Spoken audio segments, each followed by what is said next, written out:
Okay, so thanks for coming along.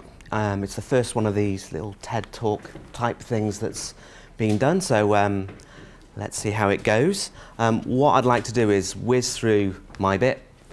Might be quite tight, but 20 minutes-ish, and then leave some minutes at the end for questions, and I'll be hanging about, so if people don't want to rush off, then there's plenty of time for that later.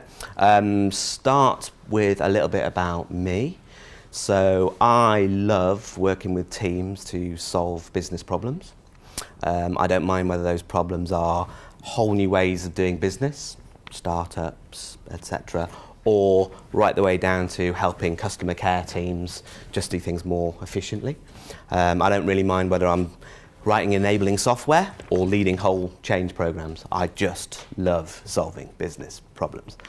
And they don't come much bigger than transforming existing businesses. So I've done quite a lot of this in some big places, so the Post Office, Vodafone, BP. And what I want to do is, rather than go through those transformations bit by bit, I'm going to pick out some kind of key lessons and learnings along the way and then feed in a few examples from those various places. That sounds good? Okay, so where shall we start? So let's start with the stars. So one of the things about business strategy is that it's not that difficult to put business strategies in place. It's a lot more difficult to put a focused business strategy in place, and it's really, really hard to execute a business strategy. But having a business strategy is fantastic, and it's kind of your guiding stars and your set of stars. The lesson is, and it comes from an astronomer in ancient Greece that studied the stars and was looking at the stars and using the stars to guide them, and wandered around day after day walking towards the stars. All of a sudden, one day, he fell down a well, and there was no way he was going to reach his destination after he'd fallen down a well. And one of the really important things on transformation is it's fine to have the stars, it's even better to have a focused view of the stars, but the most important things are your next few strategic steps and knowing what those milestones are. And it's not just project milestones or we will do this, it's very clear when you're going to hit those strategic milestones, and you need to work quite hard to understand those. The reason why you need those is so you don't fall down wells, definitely, so you don't bump into each other, so people wandering off looking at the stars and bumping into each other, and that you don't walk in circles. So an example of where we did look at the ground, and it was a good thing in the Post Office, was there was quite a focused strategy. It's about 30 pages. It was not too bad at all. One of the main planks of that strategy was digital, in inverted commas. Everybody said digital. So we got somebody in to look after the digital plank. When they came in, we were immediately nagging them, okay, what are your strategic steps? Where are you going? What's the strategic step? And he quite rightly said, hang on a second, I just want to have a quick glance around. He glanced around, realised the current website was absolutely shocking. And he basically said, I'm not going to stare at the stars and draw maps of the stars until I've spent some time fixing what's on the ground in front of me. We can't fall down a hole because we'll never get to those other places. And he focused entirely on getting those things sorted out. And within 3 months, he'd managed to get the upside up a time better. He'd managed to get much better information coming off. He'd made sure that they were consistent. He'd done the broken links. And just by doing that, sales had gone up. And then he could start talking about omni-channel and entanglement and all the other various things that come along with digital strategies. And then he was in a better position to understand exactly what those next steps were. So, lesson, stars are great, but definitely know your next steps and don't fall down any wells. Okay? So next, where do we go?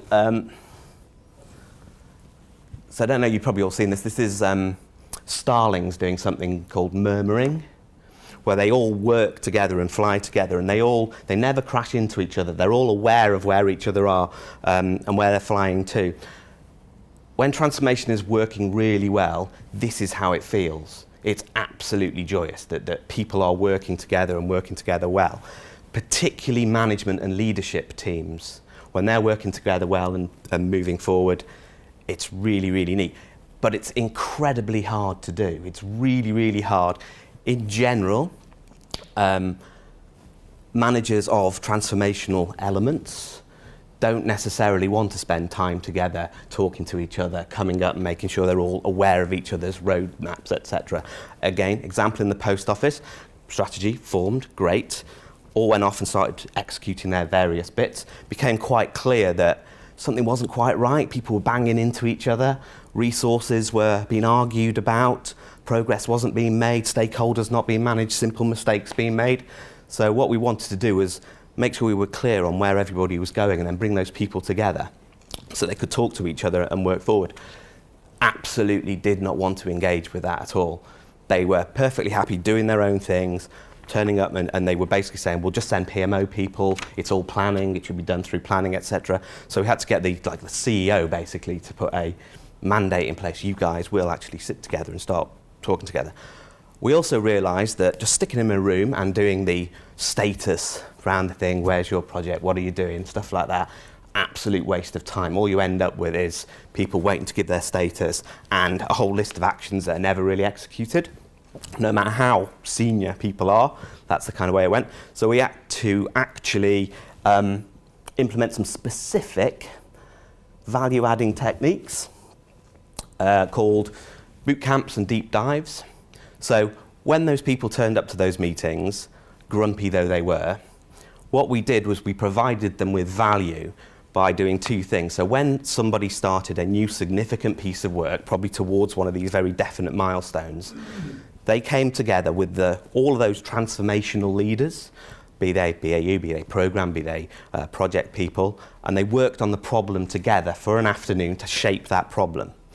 So basically, we had 120 years of experience all piling into the problem.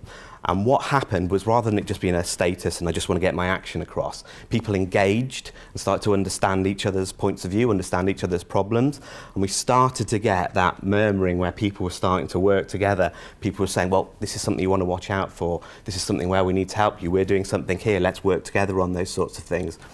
And then when we're doing those things, and then the deep dive things were also really important. So once things were up and running, again, rather than boring status meetings, we took the time to work through and do deep dives. And these weren't just project audits. They weren't just checking that the milestones and the PMOs were keeping things up to date. It was a real kind of intellectual sort of conversation and examination of where each of the various parts were.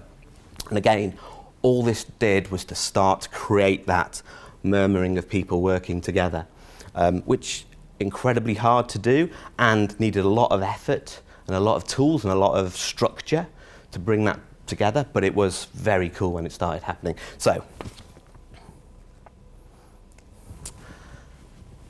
you've got your stars, you've got your roadmap, you're getting the people genuinely engaging and working together. And generally, the other upside of this, by the way, is communication, because the more people that know the details of the transformational pieces, the easier informal communication is. Those people are representing and communicating the right messages out because they know the right messages because they've been involved in keeping them. But once you've got that in place and you've got that stuff, the next thing you want to watch out for is peacocks. So peacocks are well known for looking absolutely gorgeous, perfect, lovely, but if you ask them to fly, they just flutter around a bit. And one of the lessons for this is that if there's two areas where this can happen. If people right at the top of the organisation are behaving like peacocks and they're saying everything is fine, everything's super, there is nothing wrong, we are doing really, really well, and then lower down in the organisation, people are basically saying, I don't really recognise this, it doesn't feel like this at all. Quite quickly, people disengage with the transformation pieces because they don't believe that that the higher levels are really engaged and really understand what's going on. So it's great to be positive and celebrate success, but as soon as you turn into the peacock, it's all fine, it's all great. You're in danger of disengaging or appearing not to be engaged. And to be honest, if you're in that state, you probably are disengaged. So that's kind of the top one. The other one, which is, again, probably more noticeable, is the example again in the post office. IT had a big transformation. Part of that was separation from the Royal Mail, because they were separating into two, Post Office and Royal Mail.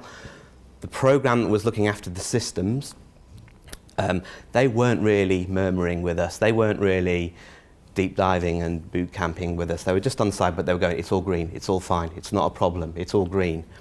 And the problem was, it wasn't all green.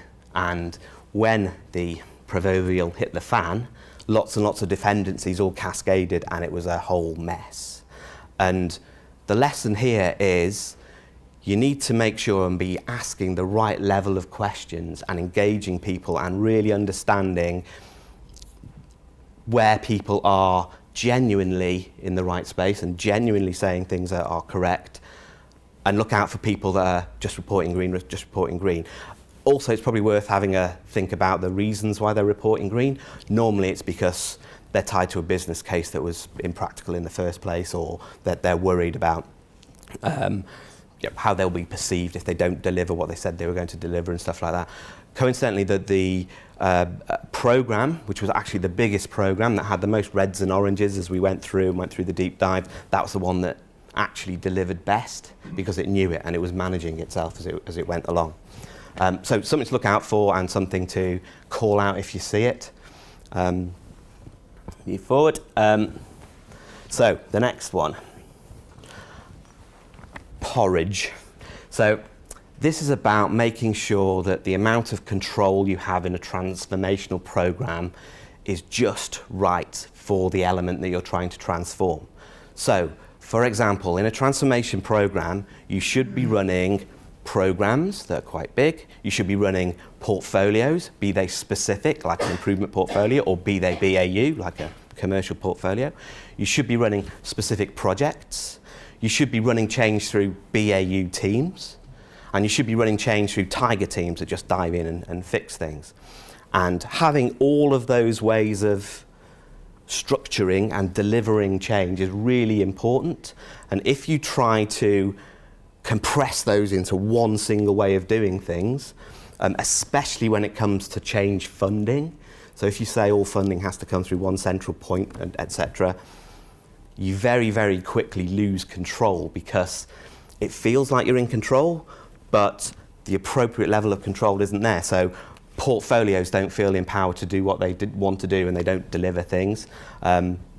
Programs get backed up because they can't get the funding to do their next bit of the project, etc. Again, a couple of examples. First of all, in the post office, new transformation director comes in, he sees the money being spent on change, goes, wow, this is a load of money. It was before we'd got kind of the murmuring going and all that kind of stuff. So he said, right, I'm going to solve this. I'm going to run a change investment board, do it, put it in place. Within a month, that change investment board was backed up, that things weren't flowing through, no matter how much time they were spending on those meetings, no matter how much information they were asking for, those projects weren't getting through at all. So each portfolio was just coming to a halt. It couldn't spend the money, it couldn't do what it needed to do. And the upshot is basically complete loss of empowerment within the portfolios or what have you, if you've always got someone else signing stuff off. It's ineffectual, causes that bureaucracy, causes that backlog. And finally, it's just, it doesn't work, that transformation basically came to a halt. The BAU teams just stopped trying to do it. The portfolio teams stopped trying to do it. They just kind of got on with what they were doing day to day rather than focusing on those transformation pieces because of the perceived overhead that it was moving forward. So you really, really, really need to think about making sure that there's the appropriate amount of control in place and that it's funded correctly. Another good example was my brother-in-law works for a supermarket, meatpacking supermarket. Driving to work one day, traffic quite difficult. Eventually gets there, realises outside the meatpacking place, huge queue of lorries outside the place. He's the ops director, legs it and goes, what on earth's going in? Why aren't these lorries being booked in? Similarly, a financial director, new FD, had come in and said, hey, I want sign off on any invoice over £1 million. Sounds like quite a high level invoice. Nothing goes through me without £1 million. Problem was, each of those lorries was invoicing for more than £1 million. It's just the amount of stuff that you can get in that space. So that's kind of a real physical example of if you try and manage at the wrong level or don't empower people to manage at the right level, everything comes to a stop and things slow down quite a lot. So, you've got your maps to the stars, You're very clear on your next steps in each area. Your leaders and people are starting to work together and murmur. You're working really hard to make sure that the processes and tools are in place to help those people do things. You're looking out for peacocks, or just cocks in general. And you're being flexible enough and wise enough in the way that you're organising the work and the way that you're pulling it together and monitoring it. It's all going good so far. So, finally, the obligatory running metaphor, because we're Simply Health and we've got to do one of those. So it's a bit of a cliche to say like, well, transformations are a marathon, not a sprint, and all that kind of thing, but it's absolutely true. And one of the things that struck me about this is that your training program, when you're running a marathon or what have you, it has to be specific. It's at this point in my training program, I will be doing this speed work or endurance work or what have you. By this time, I'll have reached this milestone in terms of how much I can do and how much I can't do, etc. And to create those programs and to run those programs and to be enthusiastic about those programs, you need to be working with experts that know about how to do training for a marathon, and your peers who are also training for a marathon to get those hints and tips, etc. And ultimately, there's an absolute ton of hard miles in there before you get to the final destination. So, one more time. You've got your strategy, however, you absolutely need to know your next strategic steps, and you have to work on knowing what those are. You have to be communicating with each other, you have to be aware of what's going on, and you have to put mechanisms in place to help make that happen.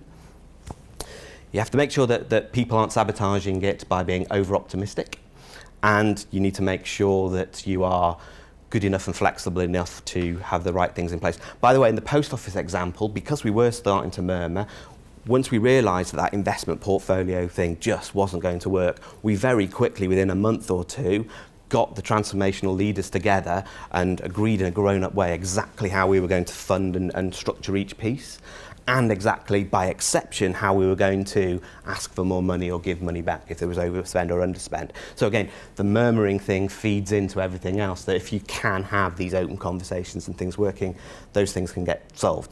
Finally, it's hard work. You need some experts and you need some friends.